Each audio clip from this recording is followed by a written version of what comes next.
প্রিয় দেশবাসী, শিশু, কিশোর কিশোরী, তরুণ তরুণী, ছাত্রছাত্রী, নারী পুরুষ, নবীন প্রবীণ, আপনাদের সকলের প্রতি আমার আন্তরিক সালাম ও গভীর শ্রদ্ধা। আসসালামু আলাইকুম। শুরুতেই আমি দেশের সবাইকে শুভেচ্ছা জানাচ্ছি। দীর্ঘ 17 বছর পর একটি উৎসব মুখর, অংশগ্রহণমূলক ও শান্তিপূর্ণ জাতীয় নির্বাচন সফলভাবে সম্পন্ন করার জন্য এই নির্বাচনের মাধ্যমে জনগণ, ভোটার, রাজনৈতিক দল, প্রার্থী, নির্বাচন সংশ্লিষ্ট প্রতিষ্ঠান ও আইন শৃঙ্খলা বাহিনী সম্মিলিতভাবে একটি প্রশংসনীয় নজির সৃষ্টি করেছে। ভবিষ্যতে বাংলাদেশের নির্বাচন কেমন হওয়া উচিত, এই নির্বাচন তার একটি উৎকৃষ্ট উদাহরণ হয়ে থাকবে। প্রিয় দেশবাসী, বিগত 18 মাস আমার উপর অর্পিত দায়িত্ব নিষ্ঠার সাথে পালন শেষে একটি নির্বাচিত সরকারের কাছে দায়িত্ব হস্তান্তরের প্রাক্কালে অন্তর্বর্তী সরকারের প্রধান উপদেষ্টা হিসেবে আজ আমি আপনাদের কাছ থেকে বিদায় নেবার জন্য উপস্থিত হয়েছি। আজ বিদায়ের দিনে 5ই আগস্টের কথা স্মরণ করে আপনাদের কিছু কথা বলবো। কি মহা মুক্তির দিন ছিল সেদিনটি, সে কি আনন্দের দিন। বাংলাদেশিরা দেশে বিদেশে যে যেখানে ছিল আনন্দের চোখের পানি ফেলেছিল। দৈত্যের গ্রাস থেকে তরুণ ছাত্রছাত্রীরা দেশকে বের করে এনেছে, দেশ মুক্ত হয়েছে। কিন্তু দেশ সম্পূর্ণ অচল। এই অচল দেশটিকে কিভাবে সচল করা যাবে সেটা ছিল সবার মনে। অভ্যুত্থানের ছাত্র নেতারা ঠিক করলো দেশকে সচল করার জন্য একটি সরকার লাগবে। সরকার গঠন ও চালাবার জন্য তারা আমাকে খবর দিল। আমি তখন বিদেশে, আমি দায়িত্ব নিতে রাজি না। তারা জাতির প্রতি কর্তব্য পালনের কথা বলে আমাকে রাজি করালো। 18 মাস পর এখন আমার যাওয়ার পালা। আমি আজ আমার কাজ হতে বিদায় নিতে আপনাদের সামনে এসেছি। আমাদের প্রথম কাজ ছিল দেশকে সচল করা। এটি ছিল সবচেয়ে কঠিন কাজ। যারা দেশকে লুটে পুটে খেত তারাই দেশের এই যন্ত্র চালাতো। তাদের একান্ত অনুগত লোকজন নিয়ে অভ্যুত্থানের সঙ্গে সঙ্গে সবাই পালিয়ে গেছে। বড় কর্তা পালিয়েছে, মাঝারি কর্তা পালিয়েছে, অন্যরা ভোল পাল্টিয়েছে অথবা আত্মগোপনে চলে গেছে। কেউ নানা জনের সুপারিশ নিয়ে আসছে, তারা অভ্যুত্থানের গোপন সৈনিক ইত্যাদি। সরকারের ভেতর যারা পালিয়ে যাননি তাদের মধ্যে কাকে বিশ্বাস করবেন, কাকে বিশ্বাস করবেন না, এটি মহাসংকট হয়ে দাঁড়ালো। যতই মৃতদেহের অঙ্গ প্রত্যঙ্গবিহীন দেহের সন্ধান আসছিল ততই তারা চিহ্নিত হচ্ছিল। সেই থেকে 18 মাস চলে গেছে। অবশেষে 12ই ফেব্রুয়ারি আসলো। 1.5 যুগ পরে দেশে একটি জাতীয় নির্বাচন এবং ব্যাপক সাংবিধানিক পরিবর্তনের জন্য সর্বসম্মত জুলাই সনদের উপর গণভোট অনুষ্ঠান হলো। এই নির্বাচনে উৎসব মুখর পরিবেশ, দেশের সর্বত্র একটা ঈদের পরিবেশ ছিল যা আমাদের ইতিহাসে স্মরণীয় হয়ে থাকবে। এই প্রতিদ্বন্দ্বিতামূলক নির্বাচনে যারা জয়ী হয়েছেন তাদের আমি অভিনন্দন জানাচ্ছি। যারা পরাজিত হয়েছেন তাদেরকেও আমি অভিনন্দন জানাচ্ছি। হার জিতই হলো গণতন্ত্রের সৌন্দর্য। যারা জয়ী হয়েছেন তারা মোট ভোটের প্রায় অর্ধেক পেয়েছেন।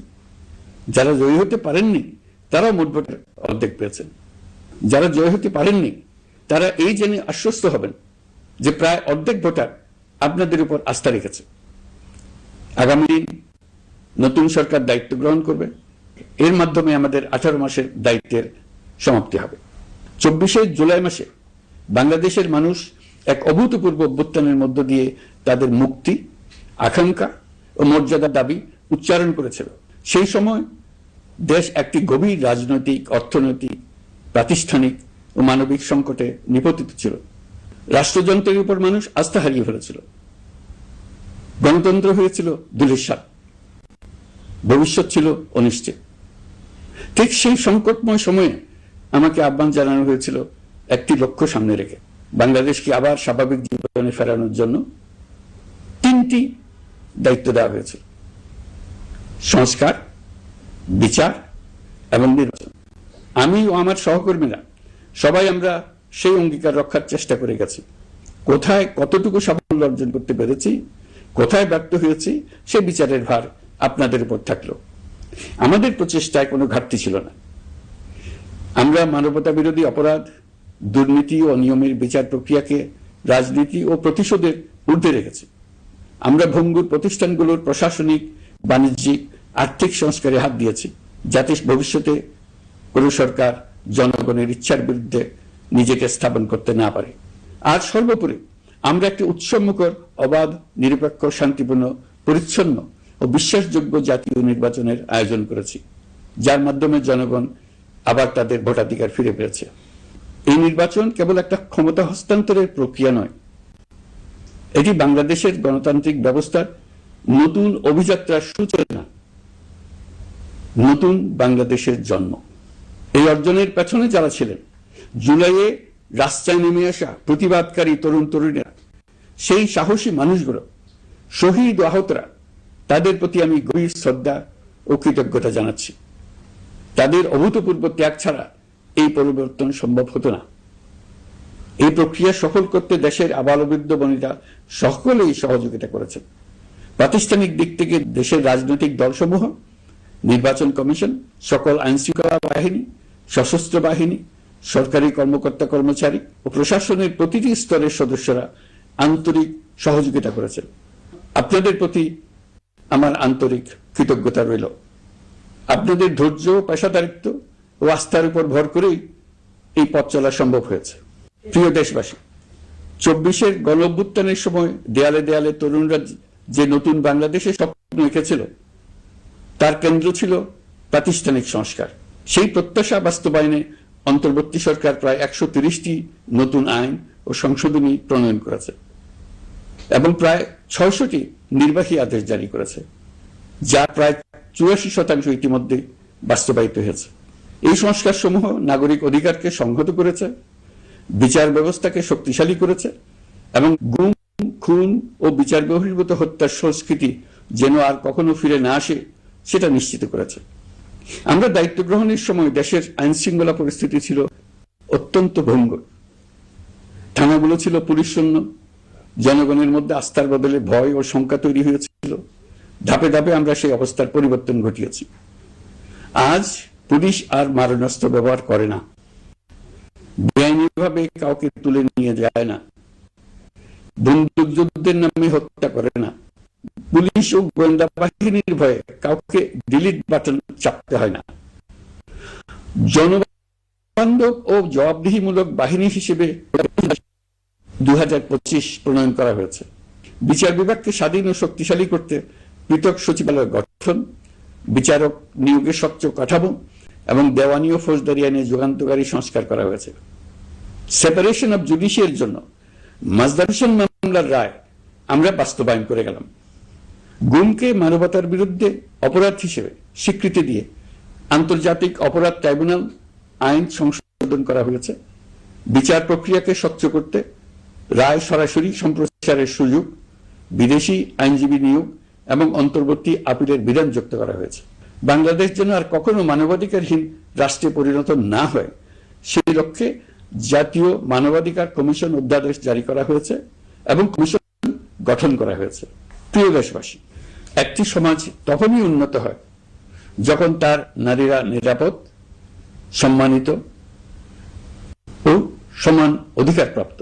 উন্নয়ন তখনই টেকসই হয় যখন নারীরা সিদ্ধান্ত গ্রহণে, অর্থনীতিতে, শিক্ষায় ও নেতৃত্বে সমানভাবে অংশ নিতে পারেন।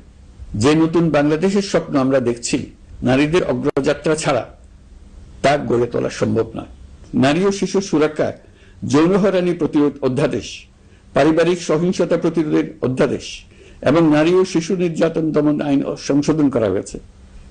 নতুন এসব আইনের মাধ্যমে কর্মক্ষেত্রে ও শিক্ষা প্রতিষ্ঠানে নারীদের হয়রানি প্রতিরোধ ও সুরক্ষা নিশ্চিত করার পথ সুগম করা হয়েছে। প্রিয় দেশবাসী, অভ্যুত্থান পরবর্তী এক উত্তাল সময়ে দেশকে ধীরে ধীরে স্বাভাবিক ধারায় ফিরিয়ে আনতে আমাদের সশস্ত্র বাহিনীর সৈন্যরা যে ধৈর্য, পেশাদারিত্ব ও দায়িত্ববোধের পরিচয় দিয়েছে, তার জন্য দেশবাসীর পক্ষ থেকে আমি তাদের প্রত্যেককে আন্তরিক ধন্যবাদ জানাচ্ছি। একই সঙ্গে বিশেষভাবে উল্লেখ করতে চাই, যখনই কোনো সংকটময় পরিস্থিতির উদ্ভব হয়েছে, তখনই দেশের রাজনৈতিক নেতৃত্ব আমাদের আহ্বানে তাৎক্ষণিকভাবে সাড়া দিয়েছেন এবং সহযোগিতার হাত বাড়িয়ে দিয়েছেন। এই পারস্পরিক দায়িত্ববোধ ও সংযমই দেশকে অস্থিরতার পথ থেকে স্থিতিশীলতার দিকে এগিয়ে নিতে সহায়ক হয়েছে। স্বৈরাচারের 16 বছরে এই দেশের রাজনৈতিক নেতাকর্মীরা যে ভয়াবহ নিপীড়ন, মামলা, হামলা, গুম ও হত্যার শিকার হয়েছেন, তা আমাদের জাতির জন্য এক গভীর বেদনাদায়ক শিক্ষা। এই অভিজ্ঞতা আমাদের স্মরণ করিয়ে দেয়, যাতে ভবিষ্যতে আর কখনো কোনো জালেম মাথাচাড়া দিয়ে উঠতে না পারে, যেন আর কখনো ফেসিবাদ প্রতিষ্ঠিত না হয়, শত শত আইনাঘর সৃষ্টি না হয়, বিচার বহির্ভূত হত্যা ফিরে না আসে। সেই জন্য কেবল রাজনৈতিক অঙ্গীকারই যথেষ্ট নয়, প্রয়োজন ন্যায় বিচার নিশ্চিত করার লক্ষ্যে বিচার ব্যবস্থা ও রাষ্ট্রীয় কাঠামোর মৌলিক ও গভীর সংস্কার। এই উপলব্ধি থেকেই অন্তর্বর্তী সরকার তার সংস্কার কর্মসূচিকে সর্বোচ্চ অগ্রাধিকার দিয়েছে। প্রিয় দেশবাসী, ফ্যাসিস্ট সরকারের 16 বছরের নিপীড়ন ও জুলাইয়ের রক্তাক্ত স্মৃতি এখনো আমাদের মাঝে তাজা হয়ে আছে। যারা ভয়াবহ নিপীড়ন ও নির্যাতন চালিয়েছে তাদের বিচার করা এবং যেন আর কেউ এ ধরনের দুঃশাসন কায়েম করতে না পারে সেটা নিশ্চিত করা আমাদের গুরু দায়িত্ব। বিচার একটা চলমান প্রক্রিয়া। একাধিক ট্রাইব্যুনাল বর্তমানে সক্রিয়ভাবে কাজ করছে। ইতিমধ্যে একাধিক মামলার রায় ঘোষণা হয়েছে। আন্তর্জাতিক অপরাধ ট্রাইব্যুনালে ফেসিবাদের সময় দেশে যে গুমের সংস্কৃতি গড়ে উঠেছিল, সেই ভয়াবহ মানবাধিকার লঙ্ঘনের বিচারও শুরু হয়েছে। বেশ কিছু মামলার বিচারিক কার্যক্রম এখন শেষের পথে। আমরা আশা করছি আগামী দিনগুলোতেও বিচারিক প্রক্রিয়া অত্যন্ত নিরপেক্ষ ও স্বচ্ছতার সঙ্গে এগিয়ে যাবে। প্রিয় দেশবাসী, অন্তর্বর্তী সরকারের সবচেয়ে বড় অর্জন জুলাই সনদ, যার ভিত্তিতে গণভোটে বিপুল সংখ্যাগরিষ্ঠতা তা বাস্তবায়নের সিদ্ধান্ত দিয়েছে দেশের মানুষ। জুলাই সনদের বাস্তবায়ন হলে ফেসিবাদ ফিরে আসার পথগুলো চিরতরে বন্ধ হয়ে যাবে।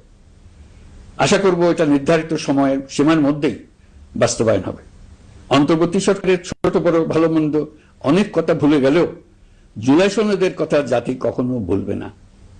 এই সনদ রচনা এবং গণভোটে পাশ করানোর জন্য আমি সকল রাজনৈতিক দল, সামাজিক সংগঠন, অধিকার রক্ষা প্রতিষ্ঠান যারা অক্লান্ত পরিশ্রম করেছে তাদের সবাইকে আজ অভিনন্দন জানাচ্ছি। এই নির্বাচনে প্রথমবারের মতো প্রবাসীদের ভোট দেওয়ার সুযোগ সৃষ্টি করা হয়েছে। যখন একজন ভোটার গর্ব করে এই নির্বাচন ও গণভোটে ভোট দেওয়ার অভিজ্ঞতা সোশ্যাল মিডিয়ায় বলে, তখন একজন নাগরিক হিসেবে আমি আনন্দ ধরে রাখতে পারি না। আমি আশা করি এই প্রক্রিয়ায় ভবিষ্যতে আরো অনেক বেশি প্রবাসীরা নিশ্চিন্তে অংশগ্রহণ করতে পারবে। প্রিয় দেশবাসী, আমরা দায়িত্ব গ্রহণের সময় অর্থনীতি ছিল বিপর্যস্ত, ব্যাংকিং ব্যবস্থা ভেঙে পড়েছিল, অর্থ পাচার ছিল লাগামহীন। আমরা রাজস্ব ব্যবস্থাপনা, করনীতি, মুদ্রা ব্যবস্থাপনা, আর্থিক খাতে কাঠামোগত সংস্কার এনেছি। তলাবিহীন অর্থনীতি আমাদের জন্য রেখে গিয়েছিল আগের ফেসিবাদী সরকার। কেন্দ্রীয় ব্যাংক বাণিজ্য ব্যাংককে ফতুর করে দিয়ে গেছে, $234 বিলিয়ন পাচার করে নিয়ে গেছে, বিশাল ঋণের বোঝা রেখে গেছে। এইসব আমাদের জানা কথা। আমরা যারা এই অর্থনীতি আবার চালু করার দায়িত্ব পেয়েছিলাম তারা দিশা খুঁজে পাচ্ছিলাম না। এখন যাবার সময় স্বস্তি পাচ্ছি যে আমরা অবস্থার মোকাবেলা করতে পেরেছি এবং নতুন অর্থনীতির বুনিয়াদ রচনা করে রেখে যেতে পারছি। এখন আর পাওনাদাররা আমাদের তাড়া করতে আসবে না। আন্তর্জাতিক লেনদেনে আমরা চোখে অন্ধকার দেখব না। আমাদের রিজার্ভের পরিমাণ এখন $34 বিলিয়ন। আমাদের দেশপ্রেমিক প্রবাসী ভাই বোনদের রেমিটেন্সের টাকায় এই রিজার্ভ ক্রমেই বাড়ছে। নিত্য প্রয়োজনীয় পণ্যের দাম নিয়ন্ত্রণে সরবরাহ বৃদ্ধি করা হয়েছে। টিসিবির কার্যক্রম সম্প্রসারিত হয়েছে। বাজার তদারকি ও মজুতদারির বিরুদ্ধে কঠোর ব্যবস্থা নেওয়া হয়েছে। এর ফলে খাদ্য মূল্যস্ফীতি উল্লেখযোগ্যভাবে কমেছে। শ্রমিক অধিকারকে মানবাধিকারের অংশ হিসেবে বিবেচনা করে আন্তর্জাতিক শ্রম সংস্থার গুরুত্বপূর্ণ কনভেনশন সমূহ অনুসমর্থন করা হয়েছে, যা কর্মক্ষেত্রে শ্রমিকের নিরাপত্তা ও মর্যাদা নিশ্চিত করবে। যুগান্তকারী নতুন শ্রম আইন প্রণয়ন করা হয়েছে। প্রবাসীরা আমাদের অর্থনীতির প্রাণশক্তি। তাদের সুরক্ষা ও কল্যাণে আইন সংশোধন, বিদেশে আইনি সহায়তা, নতুন শ্রম চুক্তি এবং দক্ষতা উন্নয়ন প্রকল্প গ্রহণ করা হয়েছে। বন্দর ব্যবস্থাপনা ও বিনিয়োগ কাঠামোতে আমূল সংস্কারের মাধ্যমে ইউরোপীয় সর্ববৃহৎ বিনিয়োগ সহ একাধিক কৌশলগত প্রকল্প এগিয়েছে। ব্লু ইকোনমির সম্ভাবনা কাজে লাগাতে গভীর সমুদ্র বন্দর, মৎস্য ও আধুনিক টাউনশিপ উন্নয়নে নতুন কর্তৃপক্ষ গঠন করা হয়েছে। প্রিয় দেশবাসী, পররাষ্ট্রনীতিতে বাংলাদেশের সার্বভৌমত্ব, জাতীয় স্বার্থ ও দেশের মর্যাদা, এই তিনটি মূল ভিত্তি আমরা দৃঢ়ভাবে পুনরুদ্ধার করতে সক্ষম হয়েছি। নতজানু পররাষ্ট্রনীতি কিংবা অপর দেশের নির্দেশনা ও পরামর্শ নির্ভর বাংলাদেশ এখন আর নয়। আজকের বাংলাদেশ নিজের স্বাধীন স্বার্থ রক্ষায় আত্মবিশ্বাসী, সক্রিয় ও দায়িত্বশীল। বিশ্বের সকল দেশের সঙ্গে পারস্পরিক সম্মান ও স্বার্থের ভিত্তিতে সম্পর্ক গড়ে তুলতে আমরা প্রতিশ্রুতিবদ্ধ। একই সঙ্গে ভারসাম্য বজায় রেখে ভবিষ্যতের জন্য প্রয়োজনীয় কৌশলগত সিদ্ধান্ত নিতে সক্ষম এমন একটি রাষ্ট্র হিসেবে বাংলাদেশ আজ নিজেকে প্রতিষ্ঠিত করে রেখেছে। দুঃখজনকভাবে দীর্ঘ সময় ধরে এই সংকট নিরসনে কোনো কার্যকর সমন্বিত আন্তর্জাতিক উদ্যোগ দৃশ্যমান ছিল না। দায়িত্ব গ্রহণের পর আমরা আন্তর্জাতিক অঙ্গনে মৃতপ্রায় এই ইস্যুটিকে পুনরায় বিশ্ব মনোযোগের কেন্দ্রে নিয়ে আসতে সক্ষম হয়েছে। এই সংকটের গুরুত্ব অনুধাবন করে জাতিসংঘ আমাদের পাশে দাঁড়িয়েছে। জাতিসংঘের মহাসচিব নিজে বাংলাদেশ সফর করেছেন এবং সমস্যার টেকসই সমাধানে সহায়তার অঙ্গীকার ব্যক্ত করেছেন। আমার অনুরোধে জাতিসংঘে রোহিঙ্গা বিষয়ে বিশেষ সভা অনুষ্ঠিত হয়েছে। প্রিয় দেশবাসী, দীর্ঘ ফ্যাসিবাদী শাসনামলে বাংলাদেশের সশস্ত্র বাহিনীর সক্ষমতা ও আধুনিকীকরণের বিষয়টি পরিকল্পিতভাবে উপেক্ষিত ছিল। আমরা অল্প সময়ের মধ্যেই সেই অবস্থার মৌলিক পরিবর্তনের সূচনা করতে পেরেছি। দায়িত্ব গ্রহণের পর থেকেই বর্তমান সরকার সশস্ত্র বাহিনীর সক্ষমতা বৃদ্ধি, আধুনিকায়ন এবং যে কোনো ধরনের আগ্রাসন কার্যকরভাবে মোকাবেলার জন্য সশস্ত্র বাহিনীকে উপযোগী করে গড়ে তোলাকে অগ্রাধিকার দিয়েছে। সশস্ত্র বাহিনীর প্রতিরক্ষা সক্ষমতা বৃদ্ধি একটি ব্যয়বহুল প্রক্রিয়া হলেও বর্তমান বৈশ্বিক বাস্তবতায় বহির্বিশ্বের সম্ভাব্য হুমকি ও আগ্রাসন মোকাবেলার জন্য এর কোনো বিকল্প নেই। এই বাস্তবতা বিবেচনা নিয়ে অন্তর্বর্তী সরকার তার সীমিত মেয়াদের মধ্যে সেনাবাহিনী, বিমান বাহিনী ও নৌবাহিনীর সক্ষমতা বৃদ্ধিতে যুগান্তকারী পদক্ষেপ গ্রহণ করেছে। আমি দৃঢ়ভাবে বিশ্বাস করি এই উদ্যোগগুলোর ধারাবাহিকতা ভবিষ্যতের নির্বাচিত গণতান্ত্রিক সরকার সমূহ অব্যাহত রাখবে, যাতে বাংলাদেশের জাতীয় নিরাপত্তা, স্বাধীনতা, সার্বভৌমত্ব, আঞ্চলিক অখণ্ডতা দীর্ঘমেয়াদে নিশ্চিত করা যায়। প্রিয় দেশবাসী, বাংলাদেশ এখন কেবল সংকট থেকে উত্তরণের গল্প নয়। বাংলাদেশ আজ অমিত সম্ভাবনার দেশ। আমাদের ছেলে মেয়েরা অসীম সম্ভাবনা নিয়ে জন্মায়। এটি সাহসী, সৃজনশীল, উদ্যমী তরুণদের দেশ। তাদের দরকার উপযুক্ত শিক্ষা, বিশ্বমানের প্রশিক্ষণ এবং এমন একটি রাষ্ট্র ব্যবস্থা যেখানে মেধা ও পরিশ্রম ও সততার মূল্য আছে। সারা বিশ্বে অর্থনৈতিক কর্মকাণ্ড পরিচালনায় প্রতি বছর বিপুল সংখ্যক দক্ষ, কর্মঠ, শৃঙ্খলাবদ্ধ কর্মীর প্রয়োজন তৈরি হচ্ছে, আর বাংলাদেশে আছে কর্মক্ষম বিপুল তরুণ সম্প্রদায়। আমরা যদি এই বৈশ্বিক চাহিদা পূরণে উপযুক্ত পদক্ষেপ গ্রহণ করি, তাহলে জাপান, কোরিয়া, মধ্যপ্রাচ্য, ইউরোপ, উত্তর আমেরিকা সহ সবাই চাইবে বাংলাদেশের তরুণ তরুণীদের শ্রম, মেধা ও সৃজনশীলতা ব্যবহার করতে। আমরা হয়ে উঠতে পারি তাদের জন্য পছন্দের একটা নির্ভরযোগ্য, দক্ষ জনশক্তি সরবরাহকারী দেশ। আমাদের খোলা সমুদ্র কেবল ভৌগোলিক সীমারেখা নয়, এটি বাংলাদেশের জন্য বিশ্ব অর্থনীতির সঙ্গে যুক্ত হওয়ার উন্মুক্ত দরজা। নেপাল, ভুটান ও সেভেন সিস্টার্সকে নিয়ে এই অঞ্চলে অর্থনৈতিক সমৃদ্ধির বিশাল সম্ভাবনা রয়েছে। অর্থনৈতিক অঞ্চল, বাণিজ্যিক চুক্তি ও শুল্কমুক্ত বাজারে প্রবেশের সুযোগের মধ্য দিয়ে এই অঞ্চলে একটি বৈশ্বিক উৎপাদন কেন্দ্র হিসেবে গড়ে ওঠার শক্তিশালী ভিত্তি প্রতিষ্ঠিত হবে। আমাদের বন্দরগুলোর দক্ষতা আন্তর্জাতিক পর্যায়ে নেবার জন্য সেরা আন্তর্জাতিক বন্দর পরিচালনা কোম্পানির সঙ্গে চুক্তির কাজে আমরা অনেক এগিয়ে এসেছি। এর দক্ষতা বাড়তে না পারলে আমরা অর্থনৈতিক অর্জনে পিছিয়ে যাব। প্রিয় দেশবাসী, সম্প্রতি বাংলাদেশের সঙ্গে যুক্তরাষ্ট্রের একটি গুরুত্বপূর্ণ দ্বিপাক্ষিক বাণিজ্য শুল্ক চুক্তি সম্পন্ন হয়েছে।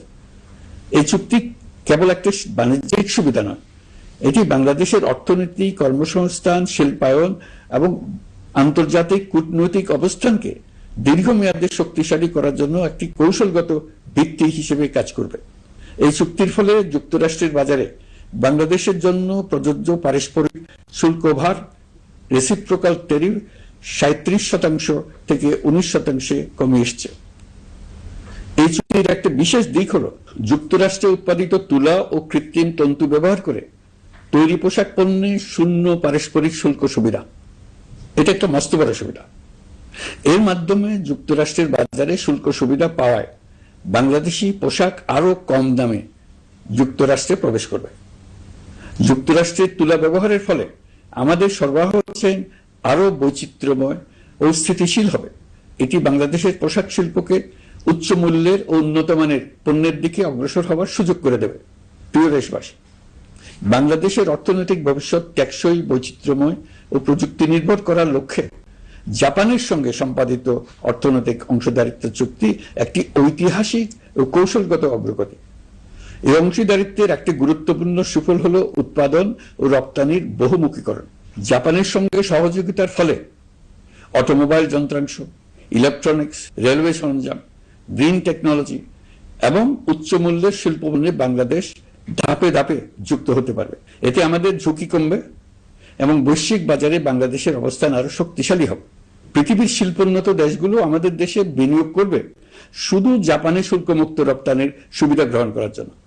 প্রিয় দেশবাসী, আমরা চীনের সাথে আমাদের উন্নয়ন সহযোগিতা গভীরতর করেছি। গত বছর মার্চে বেজিং এ চীনের প্রেসিডেন্ট শি জিনপিং এর সাথে বৈঠকে আমরা দুদেশের মধ্যকার কৌশলগত অংশীদারিত্বকে নতুন পর্যায়ে উন্নীত করার প্রত্যয় ব্যক্ত করেছে। ইতিমধ্যে তিস্তা নদীর সামগ্রিক ব্যবস্থাপনা ও পুনর্বাসন প্রকল্পের বিষয়ে উল্লেখযোগ্য অগ্রগতি হয়েছে। নীলফামারীতে 1000 শয্যার একটি আন্তর্জাতিক মানের হাসপাতাল তৈরিতে দুদেশ একমত হয়েছে। এই কাজটি আমরা এগিয়ে নিতে পেরেছি। আমরা এমন একটি বাংলাদেশ গড়ে তুলতে চাই যে বাংলাদেশ শুধু স্বল্প মূল্যের শ্রমনির্ভর অর্থনীতি নয়, বরং দক্ষতা ও প্রযুক্তি ও মূল্য সংযোজন ভিত্তিক অর্থনীতিতে রূপান্তরিত হবে। তবে আমি স্পষ্টভাবে বলতে চাই, এই সম্ভাবনা বাস্তবে রূপান্তরিত হলে 3টি বিষয়ের কোনো বিকল্প নেই: শিক্ষা, প্রশিক্ষণ এবং সততা। অতীতে রাষ্ট্রীয় ব্যবস্থাপনায় সীমাহীন দুর্নীতি, অসততা, অনিয়ম ও জালিয়াতিকে উৎসাহিত করা হয়েছিল। সেই সংস্কৃতি আমাদের পেছনে টেনে রেখেছিল, আমাদের বিশ্বাসযোগ্যতা ক্ষুণ্ণ করেছিল। নতুন বাংলাদেশকে সেই পথ থেকে সরে আসতে হবে। আমাদেরকে প্রতিজ্ঞাবদ্ধ হতে হবে নিয়ম মানায়, প্রতিশ্রুতি রক্ষা, মান বজায় রাখা, রাষ্ট্রের প্রতিটি স্তরকে দুর্নীতিমুক্ত করায়, স্বচ্ছতা ও দায়বদ্ধতা নিশ্চিত করা। প্রিয় দেশবাসী, আমরা শূন্য থেকে শুরু করিনি, শুরু করেছি মাইনাস থেকে। ধ্বংসস্তূপ পরিষ্কার করে প্রতিষ্ঠান দাঁড় করিয়ে তারপরে সংস্কারের পথ ধরেছে। আজ অন্তর্বর্তী সরকার বিদায় দিচ্ছে, কিন্তু গণতন্ত্র, জবাবদিহিতা, বাক স্বাধীনতা, অধিকার চর্চার যে ধারা শুরু হয়েছে তা যেন কখনো থেমে না যায়। আমরা রাষ্ট্রীয় দায়িত্ব ছেড়ে গেলেও নতুন বাংলাদেশ গড়ার সার্বিক দায়িত্ব আমার, আপনার, আমাদের সবার। আমাদের সকলের দায়িত্ব দেশকে সত্যিকারের গণতন্ত্র হিসেবে পরিস্ফুটিত করা। জুলাই গণঅভ্যুত্থান আমাদের জন্য এই দরজা খুলে দিয়েছে। আমরা যদি স্বপ্ন, আকাঙ্ক্ষা ও শক্তিকে বাঁচিয়ে রাখতে পারি, তবে বাংলাদেশের অগ্রযাত্রা কেউ থামাতে পারবে না। গণঅভ্যুত্থানে যারা প্রাণ দিয়েছে, শরীরের অঙ্গ হারিয়ে দুঃসহ জীবনযাপন করছে, যাদের লাশ পুড়িয়ে ফেলা হয়েছে, যাদের লাশ এখনো খুঁজে পাওয়া যাচ্ছে না, যারা অল্পের জন্য বেঁচে গেছে, তাদের সকলের আত্মত্যাগকে এই জাতি যেন কোনোদিন ভুলে না যায়। প্রতিটি রাষ্ট্রীয় সিদ্ধান্ত গ্রহণে আমরা যেন তাদের ছবি মনে রেখে সিদ্ধান্ত নিই। আমাদের পরবর্তী প্রজন্মকে ক্ষমতাবানদের কিভাবে নিয়ন্ত্রণে রাখতে হয় সেই শিক্ষাটি যেন দিয়ে যেতে পারে। ক্ষমতাবানদের ক্ষমতা মানুষকে কিরকম মনুষ্যত্বহীন করে তুলতে পারে সেটা জাতির ইতিহাসে ধরে রাখার জন্য আমরা পলাতক প্রধানমন্ত্রীর বাসস্থান গণভবনকে জাতীয় জুলাই স্মৃতি জাদুঘর হিসেবে প্রতিষ্ঠিত করে রেখে যাচ্ছি। এখানে আপনাদের স্মৃতির বাস্তব নমুনা সংরক্ষণ করে রাখা হয়েছে। জাদুঘর যখন জনসাধারণের জন্য খুলে দেওয়া হবে, তখন আপনি যেখানেই থাকুন, দেশে থাকুন, বিদেশে থাকুন, আমি অনুরোধ করব আপনি সপরিবারে একবার এসে কিছুক্ষণ জাদুঘরে কাটিয়ে যাবেন। প্রিয় দেশবাসী, আসুন আমরা এমন একটি বাংলাদেশ করি যেখানে সম্ভাবনা সীমাহীন আর স্বপ্নের কোনো সীমানা নেই, গত 18 মাসে ক্রমান্বয়ে এদেশের মানুষের মধ্যে গণতন্ত্র, একটি কল্যাণমূলক শাসন ব্যবস্থা, বাক স্বাধীনতা, ক্ষমতাকে প্রশ্ন করতে পারা, সমালোচনা করতে পারা, জবাবদিহিতায় আনতে পারার যে চর্চা শুরু হলো, উৎসবমুখর পরিবেশে নির্বাচন আয়োজন করে জনগণের অধিকার নিশ্চিত হলো, এই ধারা যেন কোনো রকমেই হাতছাড়া হয়ে না যায়। আমি বিশ্বাস করি বাংলাদেশের আপামর জনসাধারণ এবং সকল রাজনৈতিক পক্ষ ইস্পাত কঠিন ঐক্যের মাধ্যমে এই ধারাকে আগামী দিনগুলোকে রক্ষা করবে, সমৃদ্ধ করবে। অধিকারের বিষয়, দেশের স্বাধীনতা সার্বভৌমত্বের বিষয়, পরবর্তী প্রজন্মের জন্য একটি সুন্দর বাংলাদেশ গড়ে তোলার প্রত্যয়ে দৃঢ় থাকতে হবে। দলমত, ধর্ম, বর্ণ, নারী পুরুষ নির্বিশেষে সবাইকে আহ্বান জানাই একটি ন্যায়ভিত্তিক, মানবিক ও গণতান্ত্রিক বাংলাদেশ গড়ে তোলার সংগ্রাম অব্যাহত রাখতে। এই আহ্বান জানিয়েই আমি অত্যন্ত আশাবাদের সঙ্গে আজ আপনাদের কাছ থেকে বিদায় নিচ্ছি। দেশের শিশু, কিশোর কিশোরী, তরুণ তরুণী, ছাত্রছাত্রী, নারী পুরুষ, নবীন প্রবীণ, আমার দায়িত্ব থেকে বিদায় নেবার এই প্রাক্কালে আপনাদের সকলের প্রতি আন্তরিক ধন্যবাদ জানাচ্ছি। আমার জন্য দোয়া করবেন। মহান আল্লাহ আমাদের সকলের সহায় হন। আল্লাহ হাফেজ।